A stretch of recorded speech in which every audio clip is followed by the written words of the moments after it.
Следуваат вести на КТВ. Советот на општина Росоман одржа редовната 58 седница и го усвои ребалансот на буџетот со 8 гласа за и 1 против. Беше договорено повлекување на сумата предвидена за 4 нови вработувања за отворање на новиот дел од градинката.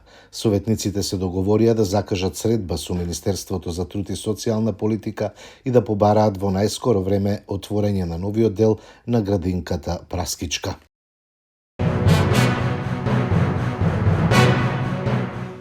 По повод 13 годишнината од своето постоење, членовите на мотоклубот Тикваш Рајдерс ја посетија компанијата Кожувчанка, каде во пријатна и другарска атмосфера ја истакнаа својата благодарност за континуираната поддршка која ја добиваат низ годините.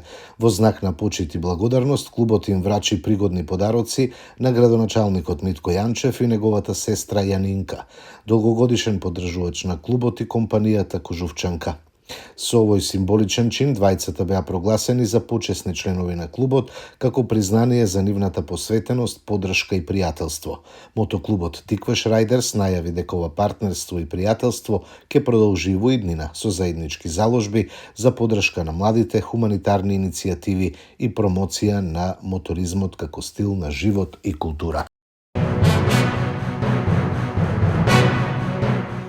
Синоќа во 23 часот и 25 минути полициски службеници од ОВР Кавадарци го приведоа БН 42 години од Скопје затоа што во Моклиште Кавадаречко го нарушил јавниот ред и мир со агресивно и недолично однесување, а при спроводот во полициска станица агресивно се однесувал и кон полициските службеници кои вршеле службени дејствија. БН бил задржан во полициска станица и по документирање на настанот против него ќе биде поднесена соодветна пријава.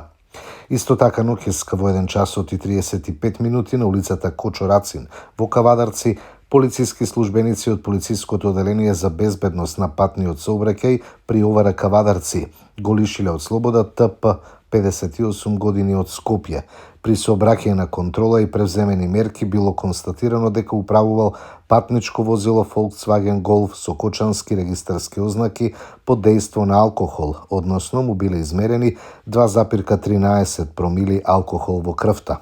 ТП е задржан во полициска станица, бил известен јавен обвинител и по документирање на настанот против него ќе биде поднесена пријава по член 297А од Кривичниот законник, безобзирно управување со моторно возило, информираат од СВР Велес.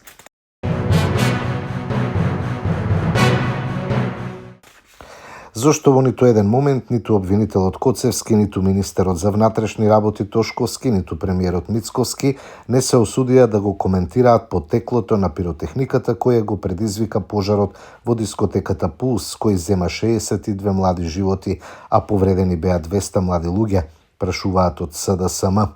Зошто истрагата досега не доведе до сознание кој ја внел пиротехниката во клубот? Зошто МВР на Тошковски досега не испита кој нелегално во Македонија шверцува пиротехнички средства и како пиротехнички средства завршиле во дискотеката Пулс кобната вечер? Дали, доколку се дознае потеклото на пиротехниката, истрагата ќе дојде до најблискиот периметар на луѓе околу премиерот? СДСМ прашува дали постои пријава во обвинителството дека потеклото на пиротехниката во дискотеката Пулс е од фирма блиска на најтесното опкружување на Мицковски. Зошто досега обвинителството не постапило по оваа пријава? Дали обвинителството воопшто ја внело во евиденција ваквата пријава? Имено собственик и одговорно лице на фирмата е лице од блиското опкружување на Мицковски од Струмица. Дали оваа компанија била задолжена за организирање на партиските митинзи на ВМРО ДПМН? Дали ова е причината поради која Христијан Мицковски ја попречува истрагата на обвинителството и не дозволува истата да го има правилниот тек, прашуваат од опозиционата СДСМ.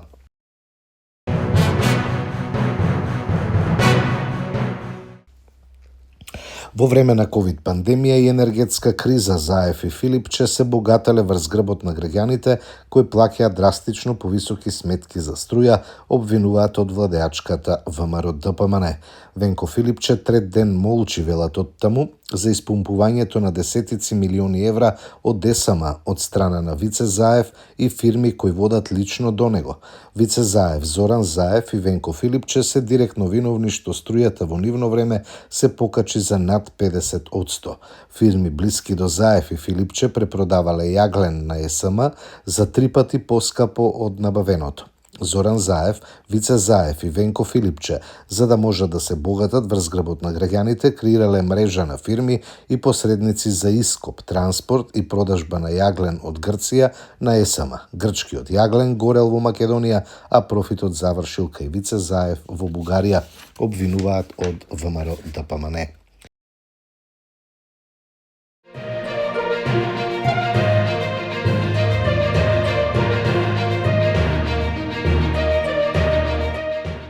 Македонија освои огромен бод против Белгија. Треба да жалиме што испуштивме и повеќе, бидејќи ние погодувавме стативи и ни поништуваа голови.